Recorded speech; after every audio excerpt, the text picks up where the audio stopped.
Bonjour à toutes et à tous et bienvenue sur Grand Lille TV en ce vendredi 30 octobre. Il est 7h30, l'heure de faire un point sur l'actualité du Grand Lille.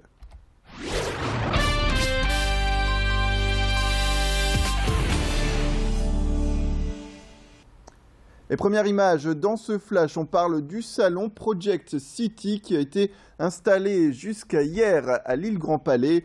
Il a permis notamment de faire découvrir les grands projets urbains de la MEL. Le but également de ce salon, c'est de rendre compte aux habitants des projets en cours, sans oublier de faire venir les investisseurs et les entreprises qui pourraient être intéressées par ces projets de renouveau.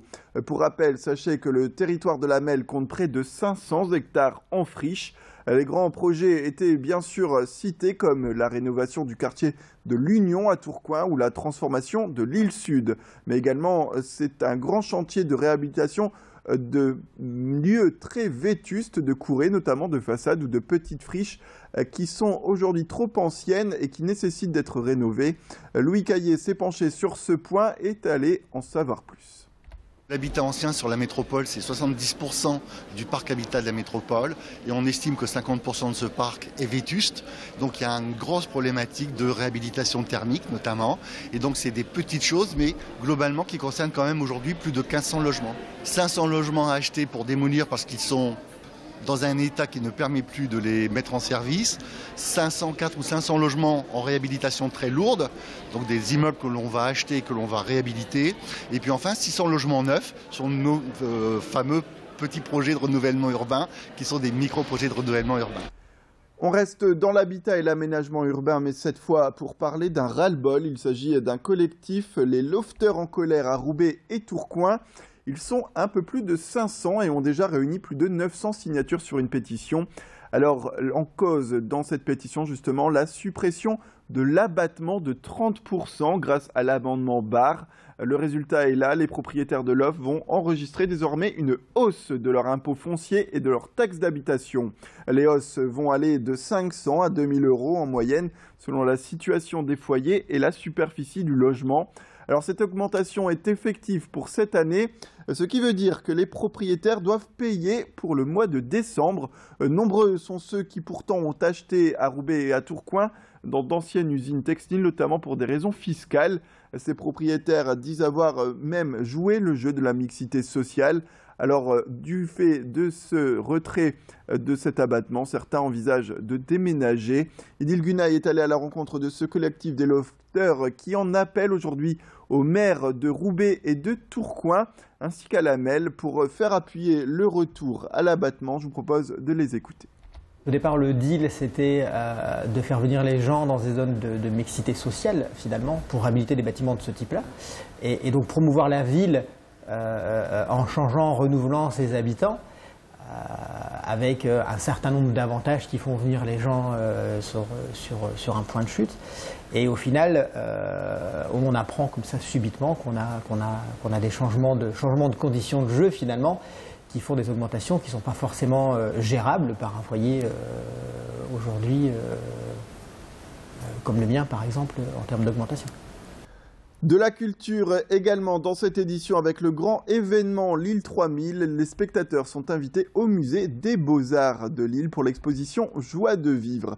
Dès le début donc de cette exposition, on partage ces petits bonheurs sur un post-it. Vous le voyez sur ces images. Il faut ensuite le coller sur le mur du musée, une œuvre collaborative qui est visiblement victime de son succès. Le thème Renaissance de Lille 3000 dans cette exposition retrace la vie des habitants des villes comme Détroit ou encore Séoul qui ont été victimes de la crise et de grandes difficultés financières mais qui aujourd'hui ont su se relever avec espoir et optimisme. L'exposition est ouverte au public jusqu'au 17 janvier, donc au Palais des Beaux-Arts, et nous sommes allés justement vérifier si cette joie de vivre était réelle. C'est un reportage signé de Clotilde Leguévac. On est venu d'Arras et on est venu ensemble voir justement l'exposition. C'est ça la joie de vivre, être ensemble. La joie de vivre, c'est de profiter de tous les bons instants, c'est de profiter de la vie, surtout quand elle est là, et puis de jamais regarder en arrière, toujours regarder devant, et de passer de bons moments et d'en profiter. C'est se réunir à plusieurs, se rencontrer, s'accepter les uns les autres, n'être là que pour partager des moments plaisants. La joie de vivre, on va dire que c'est l'art justement. C'est sourire, rigoler, c'est le bonheur. Et puis Halloween, pour terminer cette édition, un événement plein d'horreur qui permet aux adeptes de cette fête venue du Royaume-Uni de se déguiser pour faire peur. Nous nous sommes rendus à la boutique Mégafête de l'île Fives hier et déjà c'était le plein boom, on peut le dire, avant le jour J qui est demain.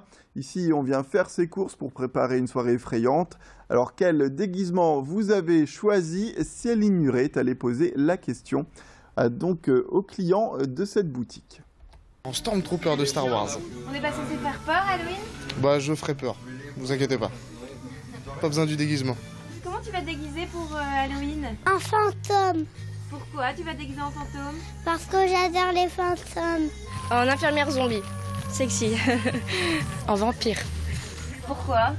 Bah parce que l'année dernière j'ai fait zombie et j'avais envie de changer un peu et vampire je trouve ça pas mal donc bon, on va tester. Soirée à la maison, je décore un peu, j'achète en décoration et on fait ça ensemble quoi. Je pense que ça va être tout simple, tout noir mais je vais faire des bons trucs sur le visage quoi. Un truc qui fait bien peur.